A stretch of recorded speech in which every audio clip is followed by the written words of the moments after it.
Hi everyone, welcome back to Storytime Recaps. In this video, I'm going to recap one of the films from 2019, The Hole in the Ground.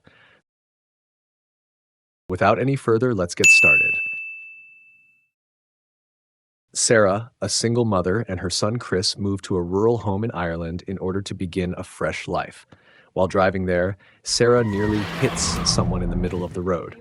After ensuring Chris is okay, Sarah goes to check on the stranger. It turns out that the stranger is Noreen, an elderly woman who keeps whispering that he is not her son. Noreen refuses to answer any of Sarah's questions, but when she turns to face Chris, she comes across as very unsettling. Sarah decides not to take the chance and simply picks up her car's broken side view mirror and leaves with her son. Although caring for Chris alone is difficult for Sarah, and they sometimes argue about little matters like Chris's particular eating habits, their bond usually stays strong. They also play a little game in which they create hilarious faces in order to make each other laugh. That day, while eating lunch, Chris screams because he notices a spider in the kitchen. Sarah captures it and lets it go outside, but Chris is upset because it might return. Chris gets even more enraged when he says his dad would have killed the spider and asks Sarah why he didn't accompany them.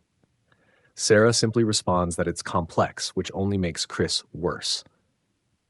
He then stomps on the spider, accuses his mother of lying, and flees into the woods. Sarah chases after him, feeling the wind getting stronger as she moves forward, and gets shocked by seeing something amazing and terrifying: a huge sinkhole. Before she can make up her mind, Chris comes up behind her and apologizes for bringing up his father, even though he knows it makes her sad. Sarah gives him a hug and takes him away so he won't see the hole. Later that evening, when Sarah hears the back door creak, she locks it before turning in for the night.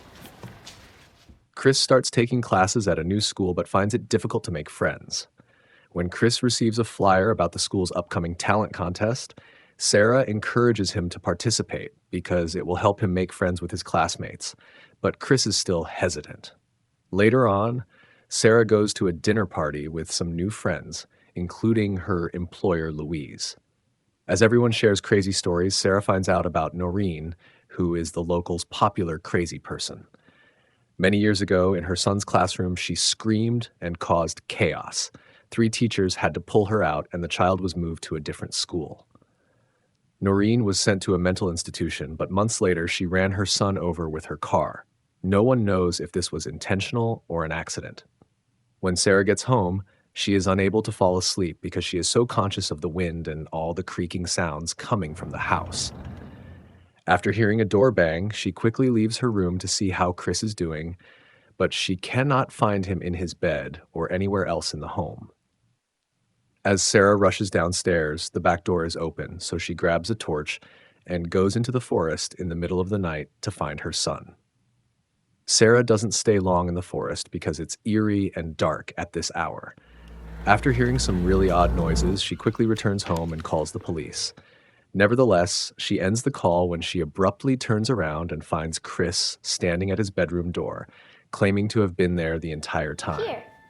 The following day, Sarah visits a doctor who asks her whether she has ever had anxiety before and examines the scar on her forehead from an accident that occurred a year ago. The doctor then prescribes some sedatives for her to take before bed. When Sarah returns home, she is shocked to see Chris in the kitchen just a moment after she called him. This confirms that she has anxiety problems, so she starts taking the medication before bed. The next morning, when she wakes up, she sees Chris carrying a bunch of flowers from outside.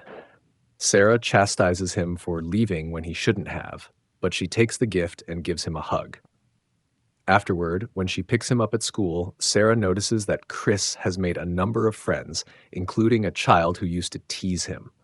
On their drive home, they meet Noreen on the road once more, and she and Chris are unable to stop staring at each other. Since honking does not help, Sarah gets out of the car and asks Noreen to move, only to discover her whispering once more. This time, she says, "It's not your boy." They are abruptly interrupted by Noreen's husband, Des, who apologizes to Sarah for not watching his wife more closely.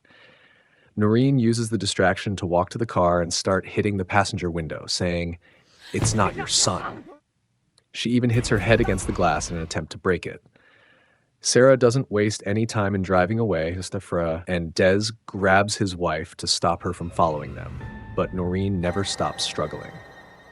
The next morning, on her way to school with Chris, Sarah stops by Noreen's house. She discovers her dead on the ground with her head buried in the soil. Later, when the police visit her home to gather statements, Sarah observes that one of the officers is arm wrestling Chris in an attempt to divert his attention. She briefly believes she sees Chris breaking the officer's wrist and using superhuman power to win, but it's all in her head. Later, when she takes a shower, she discovers her scar is bleeding. The following day, when Sarah returns to work, Louise brings up the subject of death. Sarah then changes the topic to motherhood, admitting that she occasionally looks at Chris and does not recognize him. Louise reassures her that this is completely normal and that it's just something to get used to when your children grow up so fast. Afterwards, Sarah attends Noreen's funeral, and she finds lots of mirrors hanging in every room of her home. Today, however, they are wrapped in black fabric, and a grieving Des stops by to have a drink with her. Sarah uses this moment to inquire as to why Noreen claimed that Chris was not her son. Des explains that this is exactly what Noreen did. After their son turned 8, she began to notice subtle changes in the boy's personality and came to believe he was a fake. But it was Des who had killed the kid, not Noreen. He hadn't noticed him in the driveway. Days went by, and Sarah made every effort to return to her normal routine. While running through the forest, Sarah finds Chris's favorite action figure on the ground, and she chooses to investigate the sinkhole where she can hear unintelligible whispering. After being shocked to witness him eagerly eating the type of food he used to detest during lunch, Sarah chooses to approach Chris about the toy. After Chris denies leaving the house, Sarah shows him the action figure and insists on the truth. Chris becomes enraged and pushes the table at her with unusual force. But after realizing what he has done, he quickly apologizes and leaves for his room. As night arrives and Sarah hears strange sounds coming from Chris's bedroom, she approaches him to spy on him through the gap beneath the door, giving her a glimpse of the frightening scenario. Chris is crawling around the room, catching a spider and eating it. Sarah can't take it any longer and flees to her bedroom. When Chris comes to check on her, Sarah simply says goodnight to him. Night, sweetie. The next day, Sarah brings Chris to the doctor, who examines him and finds nothing odd. In private, Sarah says that Chris's behavior is changing, but the doctor is more worried about Sarah's mental health and questions whether her scar was created by Chris's father rather than an accident. Later, Sarah purchases a video camera, which she hides inside a wall in Chris's bedroom. That night, Sarah makes the decision to stop taking pills. In the morning, Chris eats a lot of food. Sarah apologizes for her recent awkwardness, and Chris replies by stroking her scar and forcefully sticking his fingers in it. Fortunately, it turns out to be a nightmare. In the afternoon, Sarah attends Chris's school talent performance, where his class is singing as a choir, and their selected song is about a hole in a bog. But the room abruptly turns dark, and everyone else vanishes. Sarah is left alone with Chris on stage, who is now reciting the lines in an emotionless voice. Sarah flees the hallway, but she is unable to find an open exit. Louise spots her and inquires as to what is happening, to which Sarah replies that Chris is not her son. Speaking of Chris, when he and his teacher arrive at that very moment, Sarah flees once more. This time, she is able to escape the building and make it home. She gets the video camera and watches the video, which is rather scary. Deciding she needs a second opinion, she visits Des. The man greets her once more and tells her that Noreen hung all the mirrors because she always wanted to be certain her husband was the genuine one, and only mirrors could show the truth. Sarah shows him the video and claims that whatever went wrong with Des's kid is now happening to Chris as well.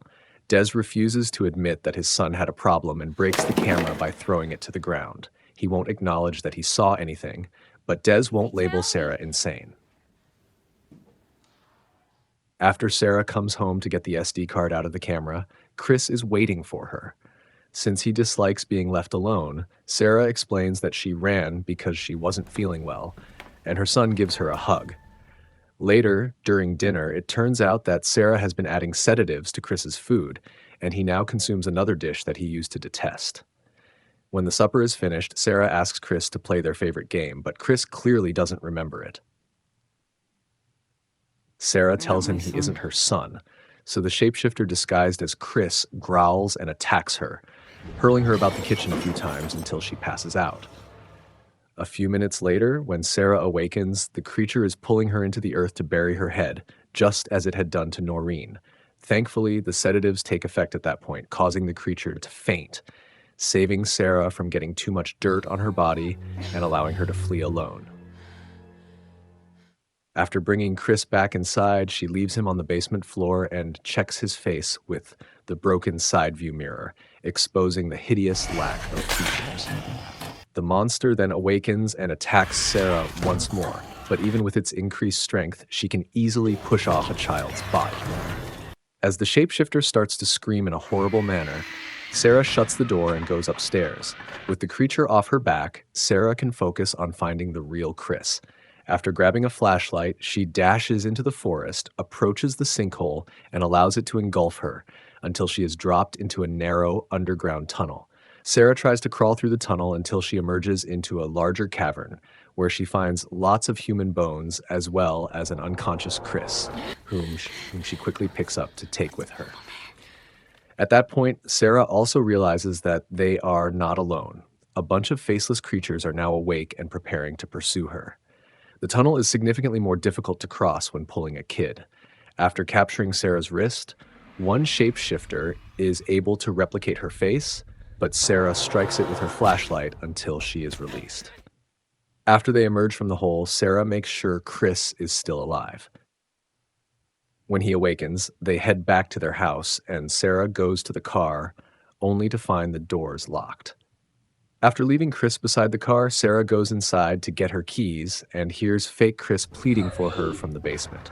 Since there isn't anything else she can do to get out safely, she burns the home down before driving off with her son. After several weeks, mother and son have established a new, contented life in the city. Sarah is constantly taking photos of Chris to verify his appearance, and there are numerous mirrors on every wall of their new house.